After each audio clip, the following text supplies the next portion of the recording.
The whole world once fell silent before the gentle smile of Princess Diana, a smile that carried countless unspoken sorrows. That woman, though gone for more than 2 decades, remains an eternal symbol of compassion, grace, and the unresolved shadows of her life. But now, Sariti, a new rumor is spreading like wildfire. Could it be that Diana had a secret daughter, a child never acknowledged by the royal family? If that is true, every standard within the British monarchy would be shaken to its core. And the first to be swept into this whirlwind of suspicion is none other than King Charles III. For he once confessed in an emotional interview that he always longed for a daughter, a little princess who could have softened and completed his life. So, if such a girl truly exists, the product of his love with Diana, what would the king's reaction be? Regret, or a desperate attempt to reclaim what he'd once lost, according to close sources? Diana herself once confided during the final days of her marriage, if Harry had been a girl, maybe everything would have turned out differently. A statement like a key unlocking a door long sealed, revealing unspoken truths about a marriage thought to be beyond repair, and how it might have been saved by the birth of a daughter who never came to be. Aren't you curious who that daughter might be? Does she truly exist, carrying royal blood and possibly being the final missing piece in the tragedy called Diana? And if that truth comes to light, how will King Charles react when facing the child he once dreamed of most? Let us dive into this explosive story, where every detail could shatter an entire legacy. Do not take your eyes off the screen, because the heartbreaking truth may be just moments away from being revealed. In her lifetime, Princess Diana dreamed of giving Prince Charles a daughter, but that dream never came true. During her second pregnancy, the Rose of England underwent an amniocentesis, a test to detect abnormalities, and learned the gender of the baby. Diana didn't tell her husband it was a boy, fearing his disappointment, as he deeply wished for a baby girl. After Prince Harry was born, Diana still longed for a daughter. She even believed that if they had a girl, their marriage might have survived. After divorcing Prince Charles in 1996, Diana fell in love with Hasnat Khan, a Pakistani doctor.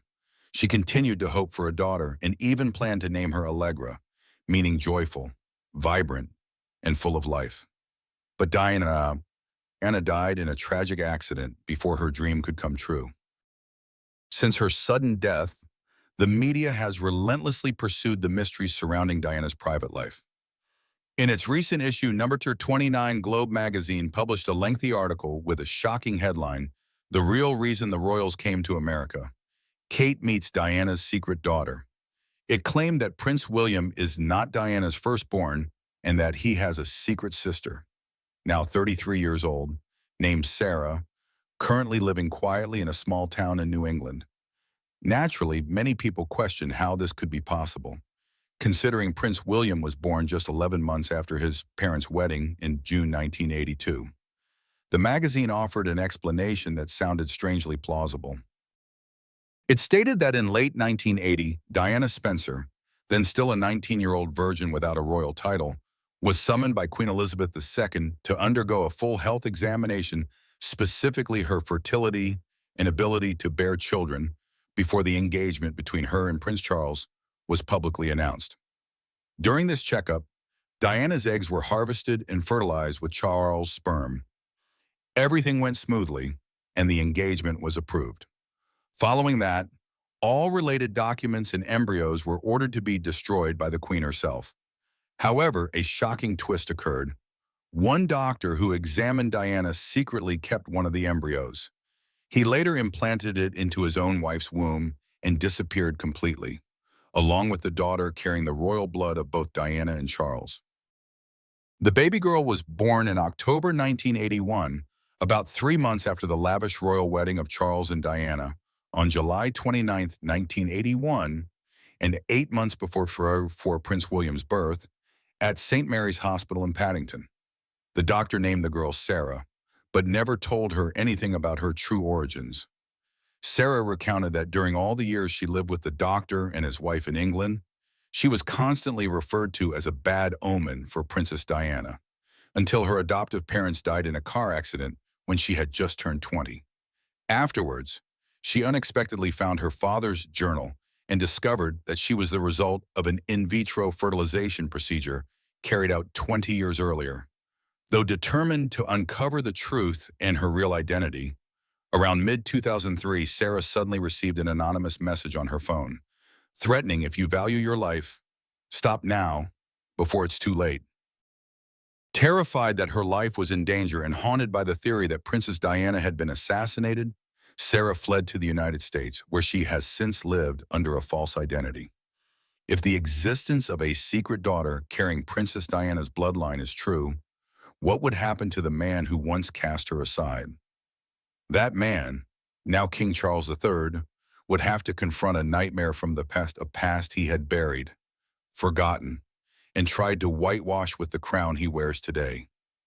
The painful truth is throughout their marriage, Charles had always longed for a daughter. He once confessed during a family gathering that he wished for a little princess who looked like her mother, a seemingly casual remark that pierced deeply into Diana's heart. That's why, during her second pregnancy, even after learning the baby was a boy, she kept the secret. Not out of deceit, but because she feared seeing the disappointment in the eyes of the man she still desperately loved, at least at that time. And now, with old documents suddenly revealing that Diana may have left behind an embryo, possibly born, and living under the completely unknown name of Sarah, Charles feels as if the blood has drained from his body. The dream he once had of a daughter he never got. Turns out it might not have been impossible. The very thing he had longed for, what Diana wanted to give him, what might have saved a collapsing marriage could have existed, in flesh and blood, somewhere in the world, for over 40 years. A daughter, a princess, a life erased from royal history, not because of her own doing, but because of cold calculations and a fear named royal reputation. When the first reports landed on the king's desk, Charles was speechless. Aides described him as frozen, staring blankly at the file containing a photo of a blonde woman, her tilted gaze eerily similar to Diana's. Sarah, a name he should have known, a name he was supposed to know, but he didn't, because he never truly listened to Diana. From the very beginning of their marriage, Charles lived in a different world, a world where he loved Camilla, where he struggled with duty, where he viewed Diana as a suitable wife arranged for him, not as a vibrant woman with feelings and a bleeding heart every time she was betrayed. Now, facing the possible existence of Sarah also means confronting every mistake he tried to bury. It means realizing that while he was busy polishing his image alongside Camilla, the daughter he might have had was growing up in silence, without a name, without a legacy, and without anyone to protect her. They say time heals all wounds, but some wounds, when reopened after decades, bleed more violently than ever. For Charles, regret is no longer an abstract concept. It has a face, it has Diana's eyes, and it speaks with a voice that echoes like a bell demanding justice if I am no longer here. I want my children never to be alone. Charles remembers that sentence. It haunted his sleepless nights after he read the leaked letter from the palace archives. Now the question is no longer, does Sarah really exist, but rather, if she does, what will Charles do? Will he acknowledge her, or will he remain silent, allowing the past to slip back into the shadows? Will he dare face William, Sarah's brother, and admit that he never had the courage to keep the family together? Can His Majesty look the people in the eye and explain why a child of royal blood was abandoned, excluded from the very lineage of power? Some advisors have suggested denial. Deny everything. Destroy the evidence if necessary. But Charles is no longer the proud prince of the 1980s. He is now a weary king, nearing the end of his life, living under the vast shadow of his former wife, a woman whose every gesture, every image, every memory continues to outshine him in the public's eyes. It is only now that he truly realizes the throne he waited a lifetime for can never fill the void of an empty cradle. The title king can never replace the word father from a child he has never held in his arms. This belated remorse makes Charles seem less like a monarch and more like an old man, flipping through the worn pages of Diana's diaries, reading her trembling handwriting as if begging for a forgiveness that has come far too late. If Sarah is truly the daughter of Diana and of himself, then perhaps this is fate's final message. A reminder that what he once took for granted, what he lost, is now returning like an undercurrent, threatening to drown on everything he believed was safe. And it is also the moment Charles finally understands no matter how many crowns he wears, no matter how vast the kingdom beneath his feet, he is still just a man who once had everything and lost it all. If Sarah truly exists, then it is not only King Charles who must confront the ghosts of the past, but the very future of the British throne that begins to crack at its roots. And the first to feel this quiet quake is Prince William. Because if Sarah was indeed the result of that medical procedure in 1980 before Diana officially married Charles, then it means Sarah is the royal couple's firstborn born nearly a year before William. A chilling truth, but one with the potential to upend the entire line of succession the royal family has so carefully guarded for decades. William has grown up in the halo of being the chosen prince, the symbol of a new era, a well-mannered, scandal-free royal, the eldest son of Diana.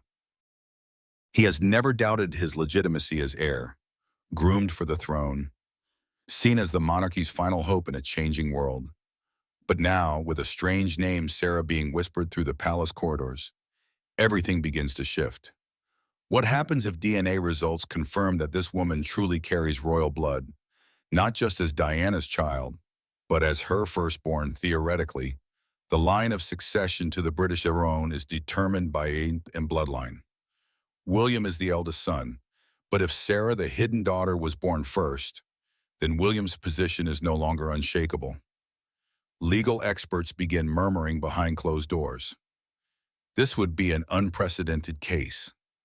One constitutional law scholar revealed that if irrefutable evidence surfaces proving the existence of an older child, the succession could be legally challenged in Parliament, or worse, called into question by the public.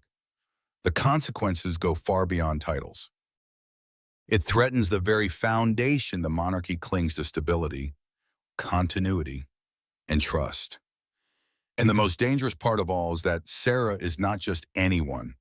If what is leaked from the archives is true, she not only carries royal blood, but was also the recipient of all Diana's hidden love. In a letter once written by the princess, she said, "If I'm no longer here, I want my children never to be alone. This is my gift to them, and to the one who may feel lost between worlds." Those cryptic words now echo like an unwritten will never read aloud. For William, it's an earthquake shaking his very soul. If Sarah is real, it means his mother once had another child and never told him. A truth buried not just from the world, but from the very son she loved the most. Sarah's existence pushes William to a cruel crossroads. Either accept a sister he has never met and possibly share the throne, or stay silent and watch the entire monarchy crack under the weight of a truth too enormous to hide. The public has also begun to divide into two camps. One group supports William, insisting that he is the only one Diana openly acknowledged to the world, the clearest symbol of royal succession. But another camp, growing rapidly on social media, is starting to ask if Diana had a daughter, and if she lives by the same values as her mother: courage, compassion, a sense of justice, then why doesn't she have the right? Hashtags have started to appear in waves: Sarah the lost princess, rightful heir, Diana's daughter deserves the throne. Many have placed both names on the scale. William is the result of a broken marriage. Sarah is the result of an unfinished love, hidden away out of fear. So who is truly the heir to Diana's spirit, and what about William? In recent photos, he has appeared more contemplative than usual, avoiding all media questions. A source from Kensington Palace revealed that William has quietly requested a private review of documents related to the year 1980, the time when Sarah is said to have been born. He needs to be sure, not for the throne, but for his mother. The source emphasized, the biggest question now is no longer, does Sarah really exist, but rather if she appears in public, with irrefutable DNA results, with Diana's letter, with all of history behind her, what will William do? The throne has never stood on shakier ground. If William chooses to deny Sarah, he risks becoming a symbol of deception, the opposite of the trustworthy heir the public believes in. But if he accepts her, then not only his career but the very fate of the royal family will enter a chapter never before written in British royal history, the forgotten princess. An unrecognized heir, a political earthquake named Truth. The throne is trembling, not because of a conspiracy, not because of an enemy from outside, but because of a secret buried deep in Diana's shadow, now rising, step by step through a single name, Sarah. If the theory about Sarah, the secret daughter of Princess Diana, is indeed true, then the entire structure of the British monarchy will never be the same. And the first to be swept into that collapsing spiral will be none other than Camilla Parker Bowles, the woman who once stepped out of the shadows and onto the throne wearing the most controversial queen's crown of the century. But now, that crown trembles on her head, ready to fall in the storm called Diana's daughter. Imagine in a single night, the United Kingdom is shaken by a leaked DNA investigation, followed by a flood of classified documents from the 1980s. International newspapers scream with headlines, Diana's secret daughter, the true heir buried by royal conspiracy. The name Sarah Spencer explodes like an earthquake. And in that wave, the gaze of the entire island nation shifts, no longer focused on William the heir to the throne, nor much concerned with Charles the aging king weakened by illness. All eyes turn to Sarah. In parallel to that, to Camilla, the woman now forced to face the one enemy she never thought would rise from the ashes of the past. Because Sarah, if she truly exists, is living proof of a buried truth. Diana once carried a baby girl before the divorce. But that child was taken out of England while still in the womb, under the pretext of royal confidentiality. Was it a medical embryo experiment or a deliberate scheme to erase a child from the royal bloodline because she threatened the future of the crown? Whatever the theory, once the truth breaks, the people won't ask who did it. They will immediately point their fingers at the one long blamed for driving Diana into despair, Camilla. From the very beginning, since Diana first set foot in Buckingham Palace, Camilla's shadow has been an indelible stain. People may forgive a man lost in love, but they will never forgive a woman who intrudes on another's marriage, and especially when the one who suffered was Diana. And now, if Sarah steps into the light, if that woman bears Diana's face, her resilient eyes tinged with the anguish of a soul robbed of the right to be a daughter, then Camilla will find no refuge in the hearts of the people. She will no longer be the former rival in love, but the woman who profited from the tragedy of a mother and daughter named Spencer. At that moment, the media would dig up the past all over again, every phone call, every recorded conversation, every handwritten letter Diana ever left behind. Words like, they are planning to eliminate me, or I fear for my life, would be reanalyzed with a whole new perspective. Was Diana's death necessary to keep Sarah a secret? If Diana had lived, would she have revealed the existence of her daughter?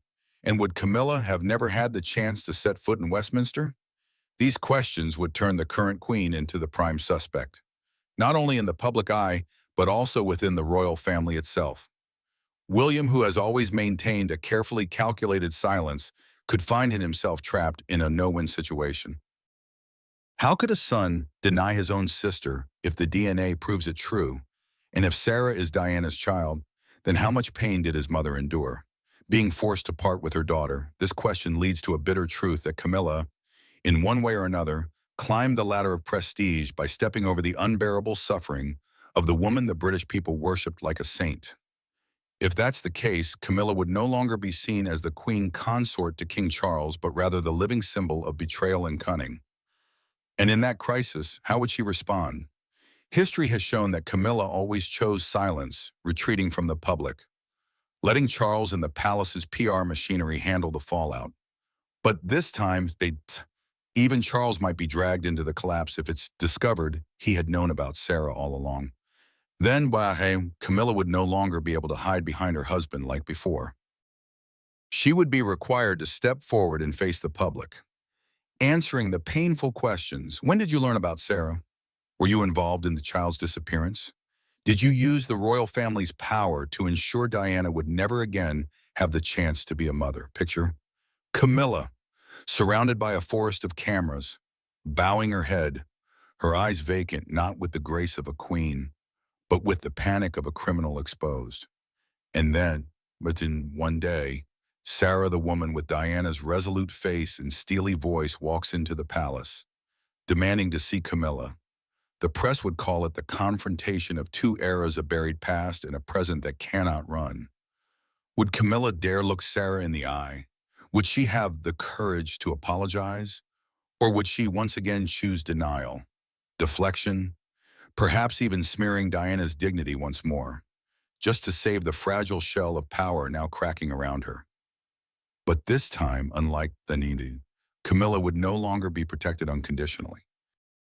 The people have grown weary of secrets, of murky tales surrounding Diana's death, and Sarah's emergence would be the final drop that overflows the glass, putting the call to strip Camilla's title from the monarchy squarely on the table.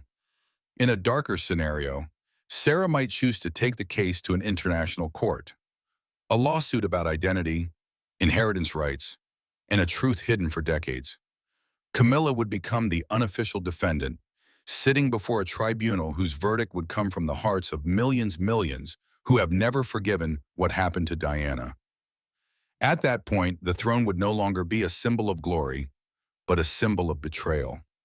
And the woman sitting beside the king would become the living testament of everything the monarchy has lost. To Camilla, Sarah's existence isn't just a threat. It is a verdict on a life built on deception, a final awakening that the crown can never conceal the truth. Because Diana, even in death, has always been the voice that silences an entire nation. And if Sarah raises that voice once more, Camilla will have to face something far more terrifying than the press, the courts, or public opinion, the judgment of her own conscience, and the wrath of history. Is Sarah, if she truly exists, living a quiet life somewhere, in a place where royal secrets are nothing more than whispers on online tabloids? Or is she spending every day looking into the mirror, recognizing a face too similar to that of a woman the world once wept for, silently asking herself, who am I? Why was I robbed of my identity, my past, and my mother? If Sarah is still alive, she is not like William. She is not bound by the throne, has no duty to keep the monarchy stable, and carries no burden to preserve the Windsor bloodline. Sarah, if she truly carries Diana's blood, is the one who was cast out of the circle of lineage simply because her existence threatened the balance of powers. And that very fact makes her more dangerous than anyone else, because she has nothing to lose, no crown, no privilege, no protection, no title. But because of that, she is also the only one who can reignite the flame of justice for Diana without fearing any force. If William must weigh every word, every step, because any action might be interpreted as betraying the institution, then Sarah, as an outsider, has the right to walk straight into the truth. She can confront Camilla, question Charles, reopen medical records, demand DNA tests, and shatter the frozen wall of secrets buried in classified files for over 3 decades. Because she isn't searching for a crown, she is searching for justice. And justice does not require kneeling. Sarah is the stolen piece in Diana's tragic puzzle. A missing piece that, if returned to its rightful place, could bring down everything the royal family has tried to conceal. She doesn't need to live in a palace.